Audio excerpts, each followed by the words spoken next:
What is good, guys? It's Monster Chappie. We're back today for a Madden 13 tip. It's been a while since I put out a tip video, and I think for all future tip videos, I'm going to go ahead and make it a live com. That way, I can make sure I cover all the finer details. I know sometimes I leave little things out just because I'm rushing through or just because I don't have a lot of time or I'm trying to make the video shorter. But what I'm going to do now is just do the live com so I make sure I get all the details in there. Now, this video, we're going to go ahead and look at how to slow down the read option, and more specifically, the quarterback side of it, because, you know, a lot of the times, even if they give it to the running back, you know, we're gonna probably be successful most of the time at stopping them, even if, you know, this defensive end if he doesn't even take part in the play. You know, a lot of times we can slow down the running back. So what I'm going to be looking at is the quarterback aspect of it, because the quarterback, that's the guy that can cause a lot of problems. He can get the real big plays. Let's just say Barry plays this running back over here.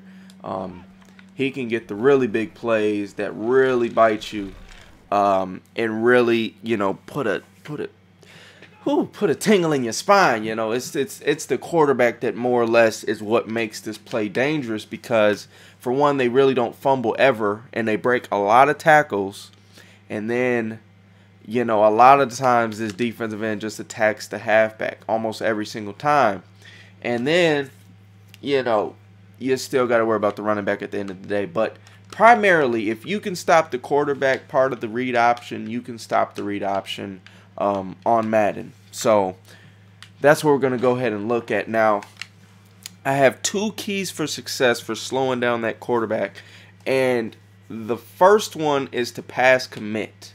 And to do this, all you need to do is hold the left trigger and hit up on the right stick.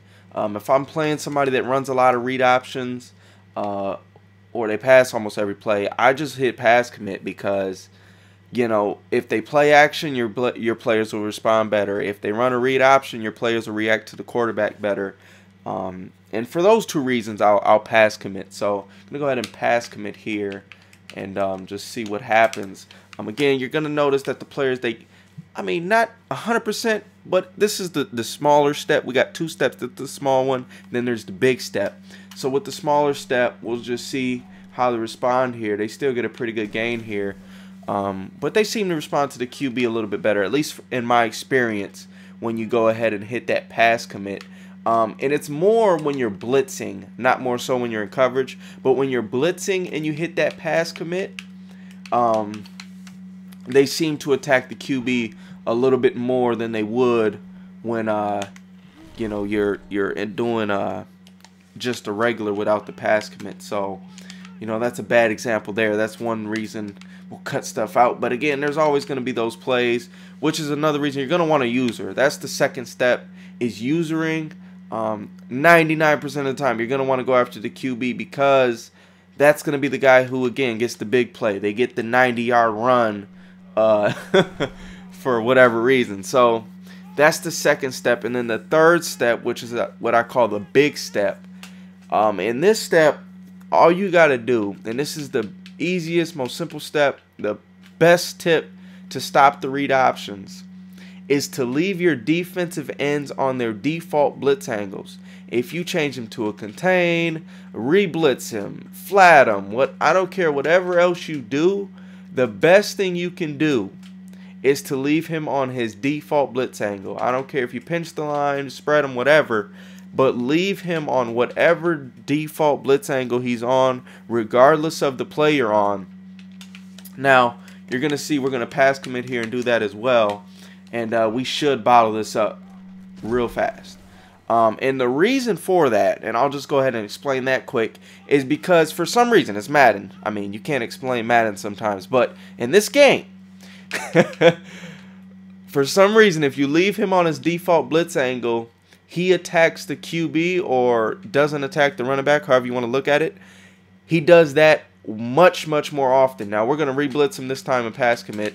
I'm almost sure he's going to go after the running back. And I don't know why that is, but you see there, he just goes after the running back. And that's even with the pass commit. But this time, we're going to go ahead and pass commit and just leave him on that default. And look at that. bam, bottled up. And it's not just, you know, fluke. I'm telling you, the percentages is just crazy how the percentages change up with that. So, you know, those are my 3 tips for stopping these read options, which is quite a popular offense. Is pass commit, leave the defensive ends on their default blitz angles, and then user another player and cover whatever they're going to go for. If they go to running back, you know, play the running back. I would definitely lean towards the QB, and then if the running back is on the right side, more than likely, you know, the QB is probably going to go to the right side. If the running back's on the left, more than likely the QB is going to go to the left for most of the read options in the game. But, you know, some of them are flipped. I think 1 or 2 of them. But for the most part, 99% of the time, it's going to be he's going to go towards that same side. So, you know, just go over there and make sure you can make a play as a user as well. Again, they do break a lot of tackles and they very rarely fumble. But, you know, hopefully these tips will help you guys slow down the read option and definitely enhance your defense and help you out against one of the more popular plays and effective plays in the game. Hopefully you guys enjoyed this. If you did, go ahead and leave it in the comments below if you like the live comp tips versus the short and cut up ones. And we can go ahead and do these more often. And again, man, thanks for stopping through. Be sure to subscribe for more Madden tips, gameplay, all that good stuff right there. And, you know, leave a thumbs up if you enjoy. Till the next time, this is your boy